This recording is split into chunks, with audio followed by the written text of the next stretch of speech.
Hi friends, இன்றைக்கி வந்து பார்த்திங்கன்னா சூப்பராக சாஃப்டாக வந்து ஒரு ரொட்டி ரெசிபி தான் செய்ய போகிறோம். வாங்கி எப்படி செய்யுதுன்ட்டு பார்க்கலாம். அதுக்கு 1½ கப்பு போல் மைதா மாவு எடுத்திருக்கேன்.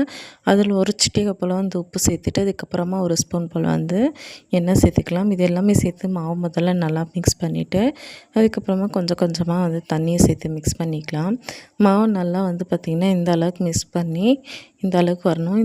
இந்த மாதிரி விரல் வச்சு நம்ம ப்ரெஸ் பண்ணும்போது விரல் வந்து நல்லா உள்ளே போகணும், அப்படி இருக்கணும். அதுக்கப்புறமா கொஞ்சமாக எண்ணெய் தடவி ஒரு 5 நிமிஷம் வந்து ஊற விட்டுடலாம். ஸோ 5 நிமிஷத்துக்கு அப்புறமா எடுத்து நல்லா மாவு வந்து இந்த மாதிரி பெரட்டி, அதுக்கப்புறமா சின்ன சின்ன உருண்டைகளாக வந்து எடுத்துட்டு சப்பாத்தி கல்லை வச்சு இந்த மாதிரி வந்து தேய்ச்சி ரோல் பண்ணி எடுத்துக்கோங்க.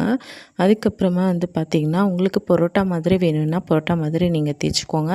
நான் இன்றைக்கி கொஞ்சம் மெலிசாக தான் தேய்ச்சிருக்கேன். ஸோ தேய்ச்சிட்டு சப்பாத்தி கல்லில் வந்து தோசைக்கல்லை வந்து போட்டு இந்த மாதிரி நல்லா வந்து 2 சைடும் வந்து போட்டு எடுத்திங்கன்னா சூப்பரான சாஃப்டான ரொட்டி ரெடி.